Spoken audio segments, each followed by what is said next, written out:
Yes, before there was a Matt Slasslin, there was this great skilled player. Bobby Lalonde was not the shortest player in NHL history, but for a number of years he seemed to be. The pride of Montreal, Quebec stood 5'5", and that was generous at 155 pounds, but he was a whirling dervish on the ice. You look at the Ron Ellis style, that's what Bobby kind of played, with a little bit of extra scoring touch. Now, he was eventually drafted 17 overall in the second round of the 71 NHL entry draft by the Vancouver Canucks. Basically, based on these great OHA and Memorial Cup numbers with the Montreal Junior Canadiens over 3 seasons. Now, he played in two Memorial Cup playoffs for the MJC. And 71, his best year, he had 127 points in 61 games, including 59 goals and 21 points in the playoffs.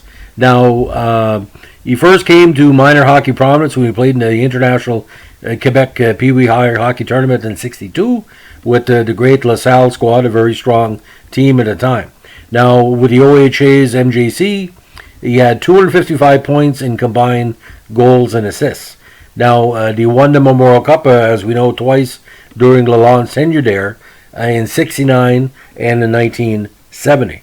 Now, when Lalonde turned pro in 71, he entered the NHL, a high prospect again for Vancouver as a second round pick. Unfortunately, the 72 season was kind of on and off. He only had 1 goal in 27 games, but he had some good results in Rochester for seasoning with 14 goals in 42 games.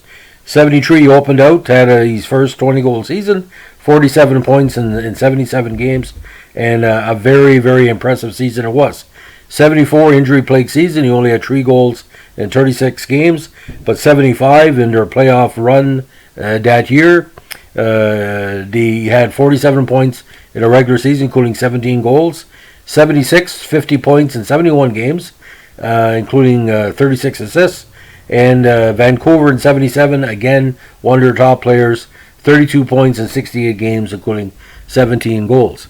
Now, Lalonde's skating style and his presence around the goal got him a lot of garbage counters, and that really paid off when he found himself in Atlanta in the 1978 season. He scored 37 points that year with 14 goals. But the next year, he had that career year everybody was predicting when he put up 56 points in 78 games, including 24 goals. But for some reason, Atlanta gave up on him on the next season. He was traded to Boston, eventually put up 35 points in 71 games in 1980. Now, after playing most of the year with Boston in 81, he found himself back with Calgary for 1 game at the end of the season. Well, Atlanta moved to Calgary. Was sent to Oklahoma City later on that year, and finally wrapped up his career in Major League or Major Pro Hockey with HC Davos of the Swiss League. Now,